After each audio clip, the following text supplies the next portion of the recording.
मेरे प्रिय, सुबह तुम जैसे ही सोकर उठे, मैं तुम्हारे बिस्तर के पास ही खड़ा था।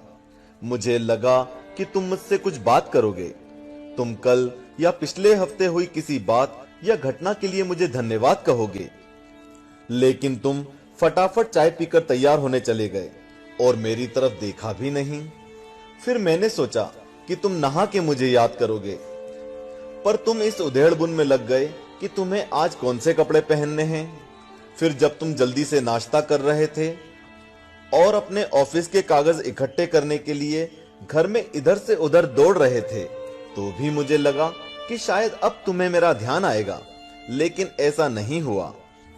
फिर जब तुमने ऑफिस जाने के लिए ट्रेन पकड़ी, तो मैं समझा कि इस खाली समय का उपयोग तुम मुझसे बातचीत करने में करोगे, पर तुमने थोड़ी देर पेपर पढ़ा और फिर खेलने लग गए अपने मोबाइल में, और मैं खड़ा का खड़ा ही रह गया।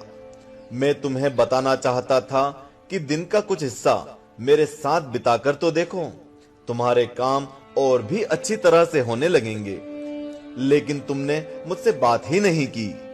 एक मौका ऐसा भी आया जब तुम बिल्कुल खाली थे और कुर्सी पर पूरे 15 मिनट यूं ही बैठे रहे, लेकिन तब भी तुम्हें मेरा ध्यान नहीं आया।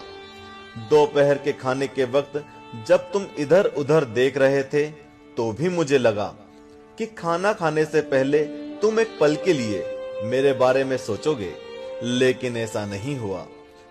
दिन का अब भी काफी समय बचा था। मुझे लगा कि शायद इस बचे समय में हमारी बात हो जाएगी, लेकिन घर पहुंचने के बाद तुम रोजमर्रा के कामों में व्यस्त हो गए।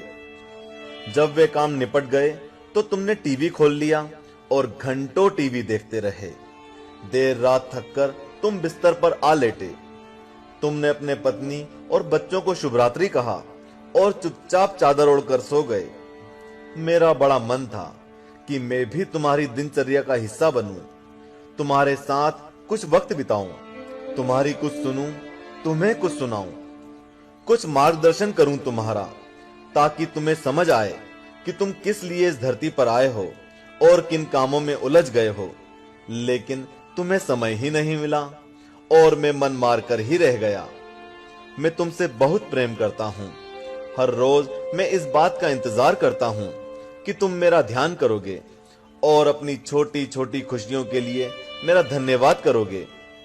पर तुम तब ही आते हो जब तुम्हें कुछ चाहिए होता है। तुम जल्दी में आते हो और अपनी मांगे मेरे आगे रखकर चले जाते हो। और मजे की बात तो यह है कि इस प्रक्रिया में भी तुम मेरी तरफ देखते नहीं।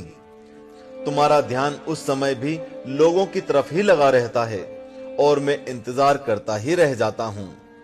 खैर, कोई बात नहीं, हो सकता है कल तुम्हें मेरी याद आ जाए, ऐसा मुझे विश्वास है और मुझे तुम में आस्था है।